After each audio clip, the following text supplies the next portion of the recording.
We're going to spend a little time this afternoon talking about extreme weight forward center hunting errors. What they are, what EFOC does for your arrow's performance, how it's measured, how to build them, and how to tune them.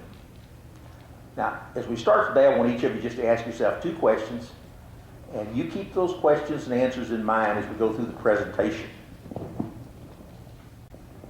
How many times have you heard of a bow hunter losing a big game animal because their arrow penetrated too much? And how many times have you heard of a bow hunter losing a big game animal because their arrow didn't penetrate enough? So just keep those two things in mind. Before we start into EFOC, just a quick look at the penetration enhancing factors from the study in their overall order of importance. And this is when you take all the shots together. And you can see that arrow FOC comes in third among all of the important factors that determine what the penetration of the arrow is going to be. But it is important to realize that these factors are dynamic.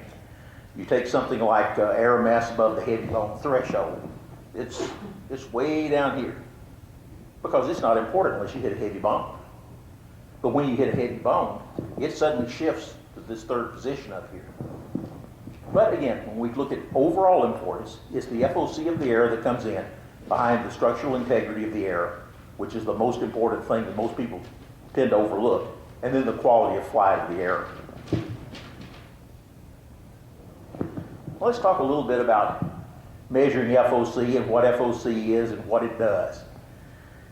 Now, there are two basic methods that are widely used for measuring the FOC. One is the AMO standard method.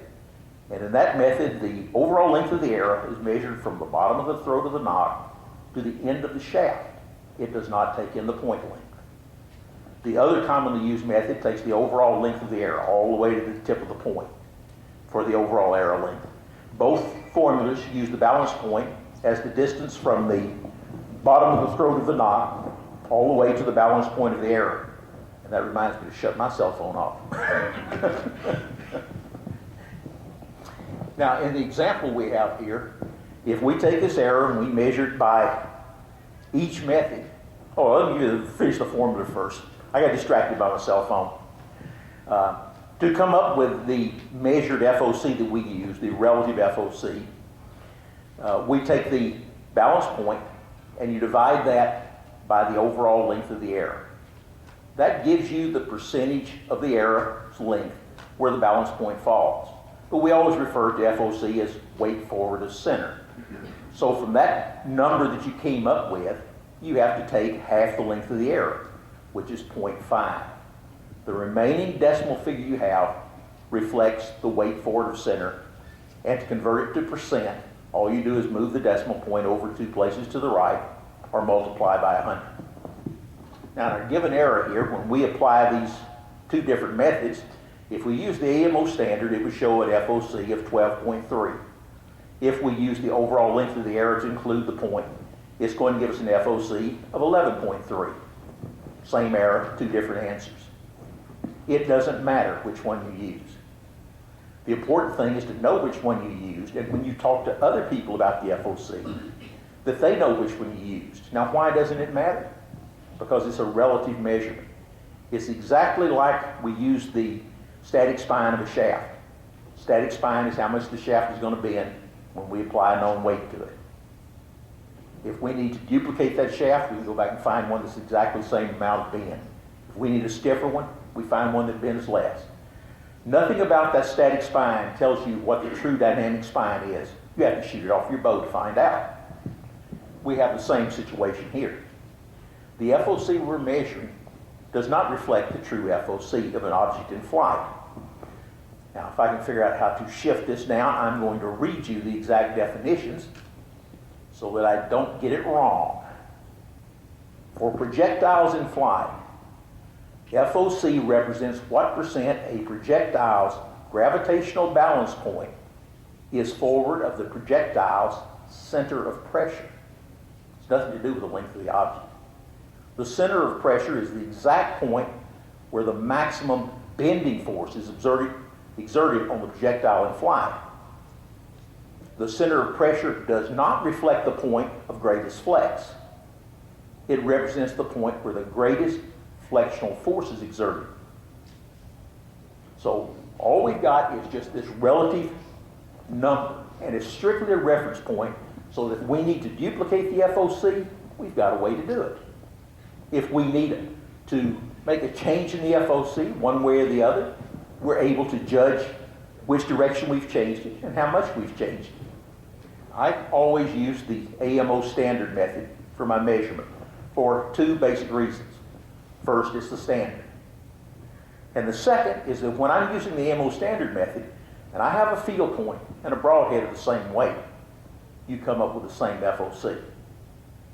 If you use the other method, taking the overall length, you're going to have a field point and a broadhead of the same weight, yet two different measured relative FOCs. To me, that just adds a layer of confusion to a subject that most people are already confused about. So I don't see any point in doing it that way. Now, one thing to remember when we're talking about FOC, its centers of pressure and so forth, remember that an arrow is still flying during penetration. All that's changed is the density of the medium that it's flying through. This picture here is of a native in Papua New Guinea, and he's up there for a reason. EFOC, ultra EFOC arrows are nothing new. They go back centuries. Most of the Chinese and Japanese arrows from thousands of years ago are EFOC arrows. Many of the medieval war arrows are EFOC arrows. This particular tribe uses arrows that have very high FOC and historically have. I had the opportunity to examine different sets of equipment that they use, one from pre-World War II era and one from today. Now these are the pre-World War II arrows, and they're made from a very dense hardwood point. And you can see the shafts back here are fairly slender. They're not much larger in diameter than the shafts we would typically use today. As a matter of fact, I'd say they're very close to 11/32 each shaft, something in that order. These are the pre-World War II bows.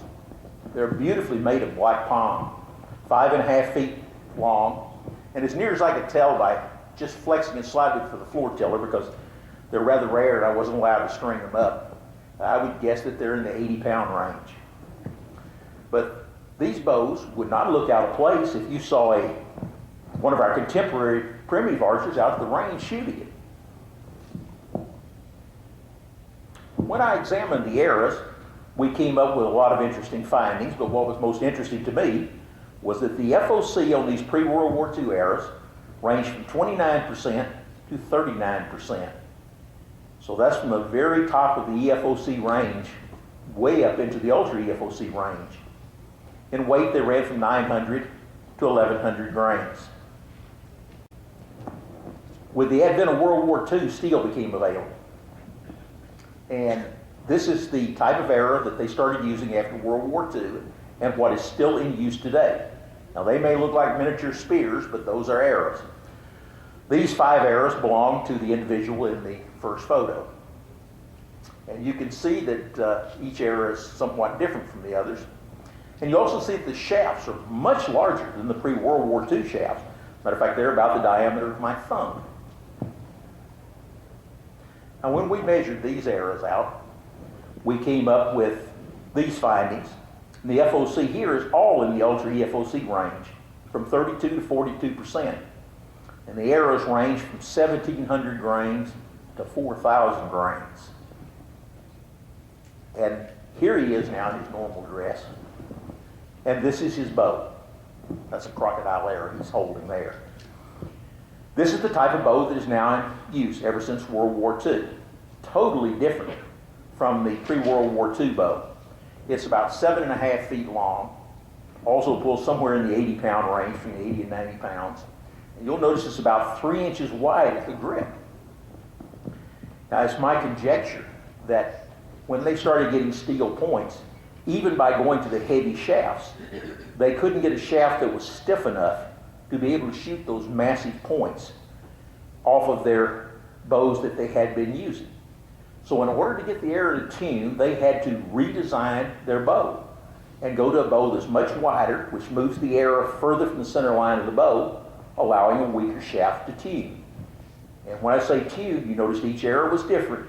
They tune each arrow individually using a process not unlike what I use today to tune my FOC arrows, my high FOC arrows.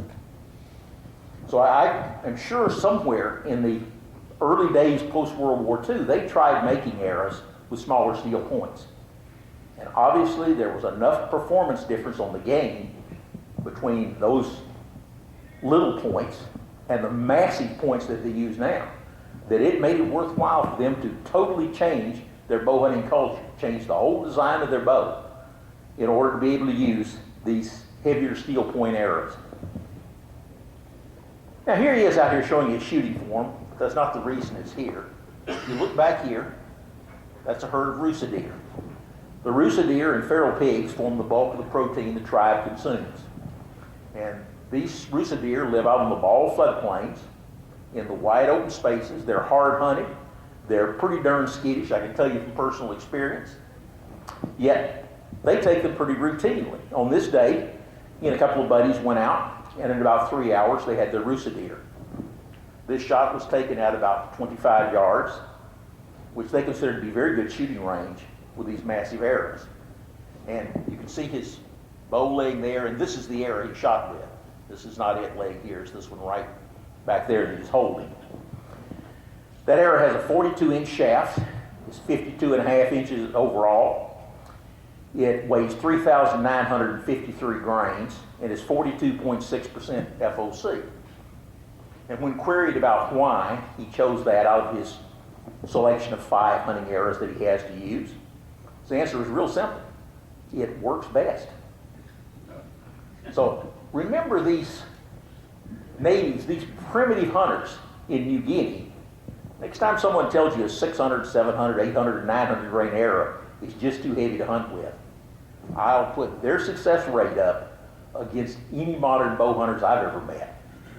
They're phenomenal in this bald open plains. They stalk them just the same techniques we would use. They're just better at it.